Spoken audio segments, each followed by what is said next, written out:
जय हिंद दोस्तों। मेरा नाम है अमन यादव। मैं आपका स्वागत करता हूं अमन व्यास में। आज मैं आपसे बात करने जा रहा हूं विश्व में कि जितनी भी वाटर बॉडीज़ हैं, जितने भी जल स्रोत हैं, उनको किस तरह से डिवाइड किया जाता है, किस कैटेगरीज में रखा जाता है। कुछ को समुद्र कहते हैं, कुछ को महासागर कहते हैं, कुछ को झील कहते हैं, ठीक है, कुछ को चैनल कहते हैं, कुछ को स्ट्रेट कहते हैं, और भी तमाम कैटेगरीज में डिवाइड किया जाता है, ठीक है। कुछ को खाड़ी भी कहते हैं। आज बात करेंगे, पहले हम शुरुआत करते हैं महासागरों से, ठीक है।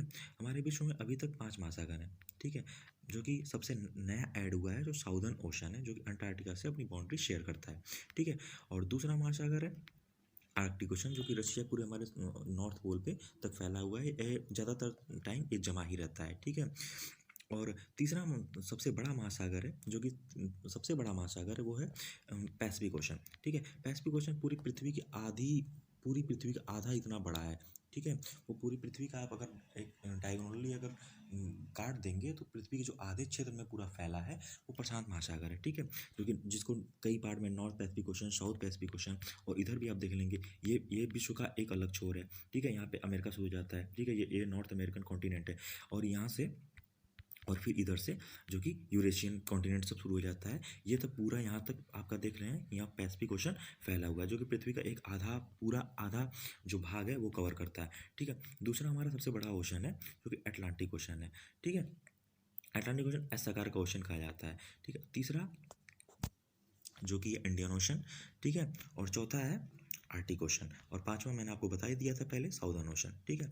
इसमें इस ओशन को अगर हम डिवाइड करते हैं, जो ओशन को डिवाइड करने की कई कैटेगरीज हैं। जैसे हम देखते हैं कि हमारे पृथ्वी पे ज़मीन तो खैर एक ही है, लेकिन अलग अलग जगहों पे अलग अलग तरह के मनुष्य पाए जाते हैं। जैसे अफ्रीका में हमारे ब्लैक ज़्यादा पाए जाते हैं, ठीक है। हमारे यूरोप यूरोप का अगर देख लीजिए और अरब का देख लीजिए, जब गोरे ज़्यादा पाए जाते हैं तो वो मनुष्य ही, लेकिन वो क्लाइमेट के हिसाब से वहाँ अलग अलग पाए जाते हैं। वैसे ही हमारे ओशन जो हैं वो क्लाइमेट के हिसाब से उनमें जो प्रजातियां हैं वो अलग अलग होती हैं, उनका टेम्परेचर अलग अलग होता है, ठीक है। जैसे में सबसे कम टेम्परेचर आर्टिक ओशन का है जो पोल पे है, साउदर्न ओशन का है जो आर्टिक ओशन, साउदर्न ओशन का टेम्परेचर लगभग सेम है, ठीक है। गर्म ओशन थोड़ा, इंडियन ओशन थोड़ा गर्म ओशन है, ठीक है। और पैसिफिक ओशन, इंडियन ओशन और अटलांटिक ओशन से थोड़ा सा ठंडा है, ठीक है। इस हिसाब से उनके कलर में भी थोड़ा डिफरेंस आ जाता है, ठीक है। उसमें जो जीव पाए जाते हैं उनमें थोड़ी डिफरेंस होती है, क्योंकि हर जीव अलग अलग टेम्परेचर के हिसाब से ढले होते हैं। तो इस वजह से हमारे ओशन अलग अलग नाम दिया गया है, ठीक है। और ओशन उसको कहते हैं जिसकी जिसकी कोई कोस्ट लाइन नहीं होती, यानी कोई तटरेखा नहीं होती, उसको हम ओशन कहेंगे, ठीक है। लेकिन ओशन का वह भाग जिसकी ओशन का वह पार्ट है जिसकी कोई ना कोई कोस्ट लाइन हो, उसको सी या बे कहेंगे, ठीक है। और सी और बे किसको कहेंगे? सी, ठीक है। जिसकी कोस्ट लाइन धरती से लगती हो, यानी कि उसको तटरेखा शेयर करता हो, लेकिन वो तीन तरह से घिरा ना हो, उसको हम समुद्र कहेंगे। समुद्र क्या होता है कि समुद्र महासागरों से ज़्यादा खारा होता है, क्योंकि सारी समुद्र और खाड़ियाँ जो भी पृथ्वी से अपना बॉर्डर शेयर करता है उसकी, पृथ्वी से यानी मेरे कहने का मतलब है जो भूमि से यानी कि ग्राउंड लेवल से अपनी जो बाउंड्री शेयर करता है उसमें खारापन ज़्यादा होता है। महासागरों की अपेक्षा सागरों में खारापन ज़्यादा इसलिए होता है क्योंकि सारी नदियाँ उसी में गिरती हैं, और कूड़े कबाड़ जो कचड़े होते हैं वो सब समुद्र में मिलते रहते हैं। तो कोई भी दुनिया की गंदी चीज़ वो हमेशा खारी होती है, उसका पीएच लेवल ज़्यादा होता है, ठीक है। इसलिए समुद्र जो है कि महासागरों से ज़्यादा खारे होते हैं। और समुद्र उसे कहते हैं, जैसे कि आप देख लीजिए ये इंडियन ओशन है, ठीक है। इंडियन ओशन का भाग ही अरेबियन सी है, लेकिन अरेबियन सी जो कि हमारे इंडिया से और पूरे अरेबियन पेनिसुला से जो कि कोस्ट लाइन शेयर करता है, इसके लिए अरेबियन सी इसको संज्ञा दे दी गई है तो ये ओशियन का पार्ट ही, लेकिन थोड़ा सा ज़्यादा खा रहा है तो इसको एक अरेबियन सी का एक पर्टिकुलर नाम दे दिया जाता है, ठीक है। और बे और गल्फ में ज़्यादा कोई अंतर नहीं होता है। बे और गल्फ को दोनों को ही हम खाड़ी ही बोलते हैं, लेकिन बे क्या होता है, बे तीन तरफ से समुद्र से, सॉरी तीन तरफ से ये ग्राउंड से घिरा होता है, ठीक है। अब देख लीजिए बे ऑफ बंगाल है और गल्फ ऑफ मैक्सिको, दोनों तीन तरफ से ही ग्राउंड से घिरे हुए हैं, लेकिन बे बे उसको कहते हैं जिसका मुहाना बहुत चौड़ा होता है। आप बे ऑफ बंगाल का मुहाना देंगे तो श्रीलंका से लेकर जो आसियान कंट्रीज हैं, थाईलैंड तक इतना चौड़ा सा है, इसमें कई देश आ सकते हैं। लेकिन गल्फ ऑफ थाईलैंड का इसका मुहाना देखिए मलेशिया से कंबोडिया तक थोड़ा सा बहुत पतला है, ठीक है। तो इस वजह से बे जो जिसका मुहाना चौड़ा होता है उसको बे कहते हैं, और जिसका मुहाना पतला होता है उसको हम गल्फ कहते हैं। अब एग्जांपल और देखना चाहेंगे तो ये गल्फ ऑफ गुइना है, ठीक है। और सबसे जो फेमस गल्फ है गल्फ ऑफ मैक्सिको, जिसका मुहाना एकदम पतला सा है, ठीक है। तो इसलिए गल्फ और बे में ज़्यादा डिफरेंस नहीं होता है, ठीक है। और हम बात करेंगे लेक्स के बारे में, ठीक है। तो लेक्स हम उसे कहते हैं कि जिसका जो सोर्स होता है, ठीक है, वो ग्राउंड से जुड़ा होता है, ग्राउंड वाटर जुड़ा होता है, उसमें पानी कभी ख़त्म नहीं होता है, ठीक है।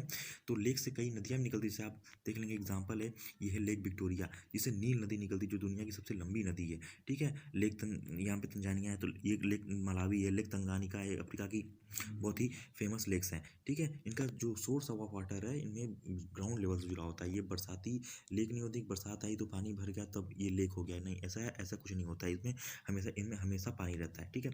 जो कैस्पियन सी है, ये दुनिया की सबसे बड़ी खारे पानी की झील है, लेकिन ये इतनी बड़ी है कि इसको हम सी बोल देते हैं, ठीक है। कैस्पियन सी, जो कि सेंट्रल एशियन कंट्रीज, ईरान और रसिया से कुछ रसिया से शायद बॉर्डर नहीं शेयर करती, सेंट्रल एशियन कंट्री से ही बॉर्डर शेयर करती है, ठीक है।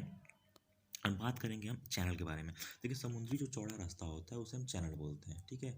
जो तो अब मैं सबसे फेमस चैनल का बता दूं, तो आप लोगों ने बहुत बार सुना होगा इंग्लिश चैनल, ठीक है। तो इंग्लिश चैनल ये है, जो फ्रांस और यूके की बाउंड्री के बीच में जो समुद्री बॉडी है, यानी वाटर बॉडी है, उसको हम इंग्लिश चैनल बोलते हैं, ठीक है। जो समुद्री चौड़ा रास्ता होता है, ठीक है। आपने बहुत बार सुना होगा इंग्लिश चैनल में प्रतियोगिता होगी, इंग्लिश चैनल को इस महिला ने या पुरुष ने पार कर देता है, ये पार कर दिया, बाई बोटिंग पार कर दी, तो यही है इंग्लिश चैनल है, ठीक है।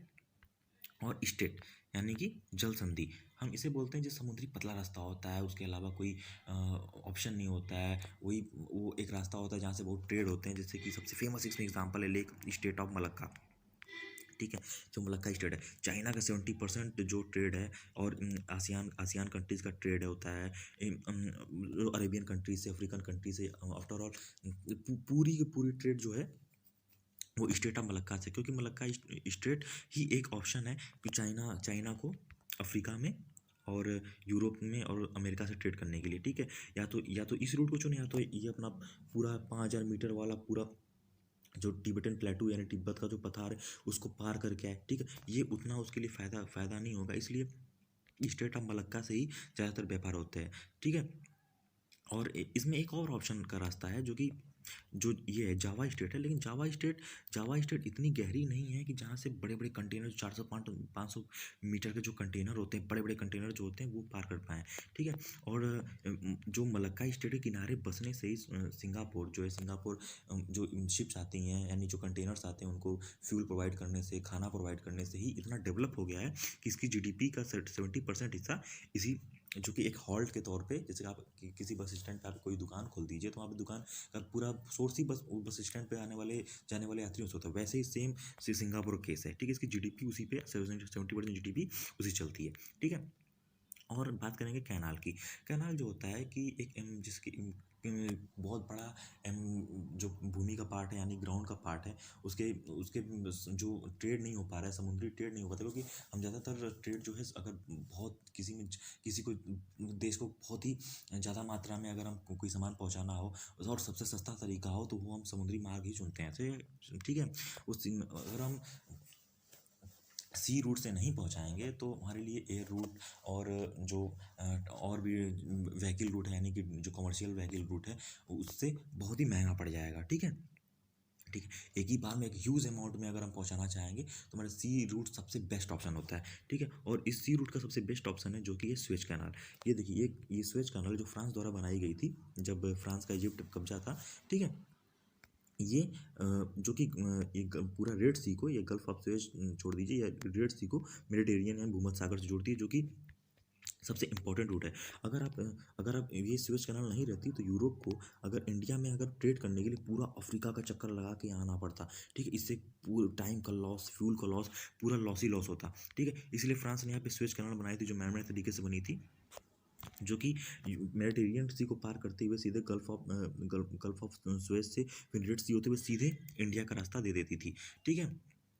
इसीलिए ये स्वेज कैनाल जो कि मैनमेड कैनाल है, ठीक है। और इजिप्ट की जो मतलब कि इजिप्ट की पूरी जो जीडीपी होती है, ठीक है, उसका 70 to 80% जो है वो स्वेज कैनाल से ही पूरी होती है, ठीक है।